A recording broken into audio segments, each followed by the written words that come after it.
Vous le savez, dans le monde de Jujutsu Kaisen, il existe des hiérarchies de puissance entre exorcistes et fléaux. Cette hiérarchie, basée sur la puissance, commence à la classe 4 pour finir en haut de l'échelle, c'est-à-dire à la classe S, soit les plus puissants exorcistes du monde. Quand je parle de puissance, je pèse mes mots. En effet, si la classe 4 s'apparenterait en termes de force de frappe à une batte en bois, alors la classe S s'apparenterait elle à un bombardement. La classe S a donc été créée pour les exorcistes spéciaux, capables à eux seuls de renverser un pays. À ce jour, nous ne connaissons que 4 exorcistes à s'être hissés à cette place. Satoru Gojo, Okotsu Yuta, Geto Suguru et enfin Yuki Tsukumo. Si les 3 premiers exorcistes ont été plus ou moins présentés dans le manga, il faudra attendre le chapitre 205 pour que l'on puisse enfin voir de quel bois est fait Yuki. Et je peux vous dire qu'elle est exceptionnelle. C'est ce que nous allons voir dans cette vidéo. Salut tout le monde, j'espère que vous allez bien. Aujourd'hui, on se retrouve pour une nouvelle vidéo dans le monde de Jujutsu Kaisen dans laquelle nous allons parler du personnage de Tsukumo Yuki. Entre review et théorie, nous allons essayer de comprendre qui est le personnage, quels sont ses pouvoirs et enfin quelle est sa force. Mais avant de commencer, je tiens à vous mettre en garde. La vidéo contiendra du spoil sur le manga et plus particulièrement sur les derniers chapitres en date, les chapitres 205 et 206. Si vous ne les avez pas lus, allez-y, vous ne serez pas déçus. Après bien sûr, vous reviendrez sur la vidéo. Je vous demanderai également de vous abonner à la chaîne. Je sais que je me répète, mais il y a encore énormément de personnes qui ne sont pas abonnées, donc pensez-y. Sur ce, commençons la vidéo et parlons de la classe S, Tsukumo Yuki.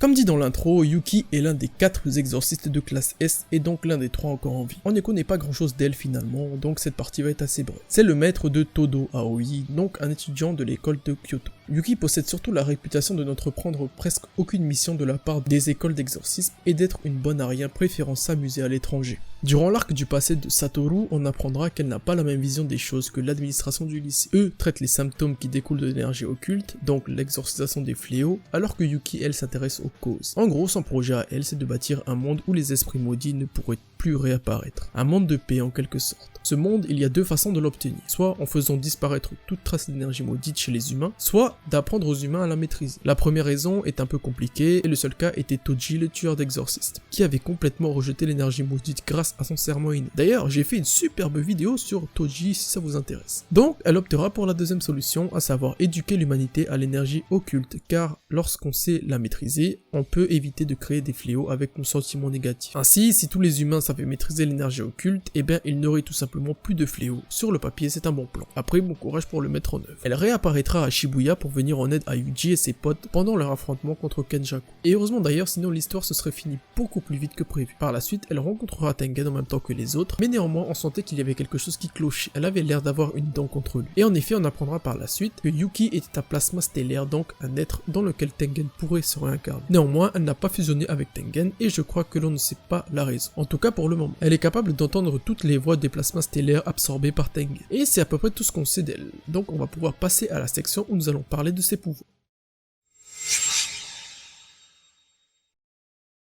Durant le chapitre 205, on en verra un peu plus sur le sort de Yuki. En effet, elle expliquera que son sort lui permet de manipuler la masse. Donc si on prend la première définition de la masse, c'est la quantité de matière présente dans un corps. Pour faciliter la compréhension, c'est ce qu'on appelle par habit de langage le poids. Donc la masse s'exprime en kilogrammes et est indépendante de ce qui se passe autour. En gros, si vous faites 50 kg tout mouillé sur la Terre, vous ferez 50 kg tout mouillé sur la Lune. La masse ne changera pas. Le poids cependant lui changera car la force gravitationnelle changera. Souvenez-vous de la formule qu'on apprenait lorsqu'on avait 5 ans là, P égale mg. La formule du poids. La masse ne change pas, mais la gravité si. Bref, on ferme la parenthèse physique et on se replonge dans le combat. Donc le sort de Yuki lui permet apparemment de changer la masse d'une cible. Les cibles qui pour le moment sont elle et son familier Garuda. Garuda qui d'ailleurs a été changé en objet maudit par le sort de Yuki. C'est assez intéressant d'ailleurs de savoir qu'on peut transformer un Shigigami en objet maudit. Enfin bref, le sort de Yuki lui permet ainsi de s'imprégner de masse virtuelle et d'imprégner son Shigigami également. Et donc en augmentant sa masse, elle peut asséner des coups d'une puissance incroyablement abusée. Mais regardez, elle a défoncé le fléau de classe S de Kenjaku, donc un dieu asiatique genre, avec son Shigigami qui s'était roulé en boule. Donc elle a headshot un fléau de classe S en jouant au foot. C'est n'importe quoi. Et ce n'est pas fini les gars, elle a également broyé les bras de Kenjaku, qui je pense était renforcé avec de l'énergie occulte, j'espère pour lui, et l'a envoyé valser comme si on était dans des BZ, pour qu'il s'écrase par la suite contre la barrière et la détruise. Mais c'est un truc de malade, mais comment c'est possible? On renfile notre blouse de scientifique et on se remet en mode physicien. En gros, il y a une propriété de la masse qui s'appelle la quantité de mouvement. Pour faire très simple, vous savez ce qu'est un billard. Vous voyez quand vous cassez le triangle au début, et ben vous envoyez votre boule à une certaine vitesse, et en faisant une multiplication toute bête entre la masse et la vitesse, on obtient la quantité de mouvement. Cette quantité de mouvement, lors du contact entre les boules, va se transmettre. On dit qu'il y a conservation de la quantité de mouvement et donc votre boule va s'arrêter et les autres vont être propulsés. Et c'est un peu ce qui se passe avec le sort de Yuki. En gros, lorsqu'elle frappe son adversaire à une certaine vitesse et avec une certaine masse, elle va lui transmettre sa quantité de mouvement, ce qui va tout simplement le pulvériser. Mais ce n'est pas le plus impressionnant. Kenjaku fera une remarque très intéressante, il dira qu'étant donné que la vitesse de Yuki ne change pas, la masse n'a pas d'influence sur l'utilisateur et sur les cibles de son sort. Donc en gros, Yuki peut théoriquement augmenter sa masse indéfiniment sans les contre-coups, c'est-à-dire sans être hyper lente et hyper lourde.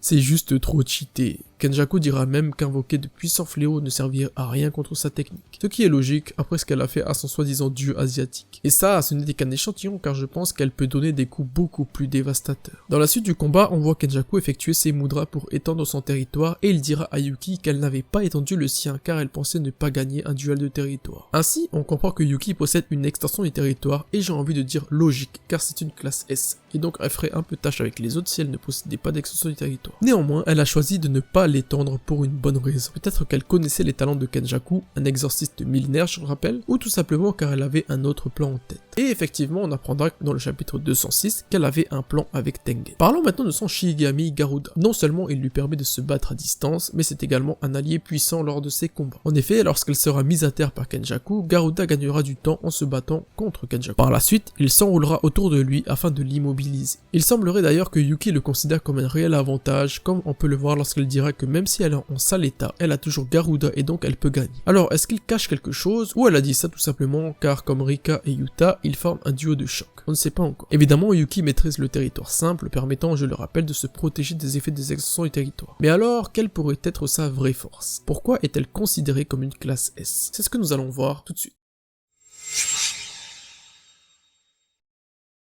Alors comme vu dans la partie précédente, Yuki peut augmenter sa masse pour renforcer un simple coup de poing, le rendant ainsi dévastateur. Mais qu'est-ce qui l'empêcherait de prendre une masse extrêmement élevée comme la masse d'une étoile? Et bah sur le papier, rien du tout. Elle pourrait techniquement asséner un coup dont la masse serait celle du soleil, soit 2 × 10 puissance 30 kg. Ça serait juste du grand n'importe quoi. Imaginez juste un coup d'une telle puissance serait capable de tout détruire sur plusieurs kilomètres. Et vous voyez peut-être où je veux en venir. Yuki est un exorciste de classe S, donc par définition, un exorciste capable à elle seule de renverser un pays entier. Si Yuta possède Rika, Satoru l'infini et le 6ème œil et Geto son sort de manipulation des fléaux et tout ce qui va avec, on voit mal comment Yuki pourrait rivaliser. Et en fait, comme l'a dit Kenjaku, Yuki doit avoir en sa possession un sort d'une haute production d'énergie occulte, donc en quelque sorte une botte secrète. Alors je vous le demande, pourquoi pas un sort en rapport avec la masse d'une étoile, répandant la destruction autour d'elle? Moi en tout cas j'y crois. Ça permettra à Yuki de mériter sa place de classe S. Dans tous les cas, ça reste de l'ordre de la pure théorie et c'est simplement moi qui me fait kiffer. Mais écoutez, continuons dans cette lancée. Vous savez ce que sont les Garuda dans la mythologie hindouiste? Eh bien, ça signifie aigle et ils sont pour la plupart représentés comme de grands aigles mythiques. Dans le bouddhisme, les Garuda étaient d'abord des créatures maléfiques, puis avec l'arrivée de Bouddha, ils se sont reconvertis dans le droit chemin. Mais vous savez ce qui rend les Garuda si spéciaux?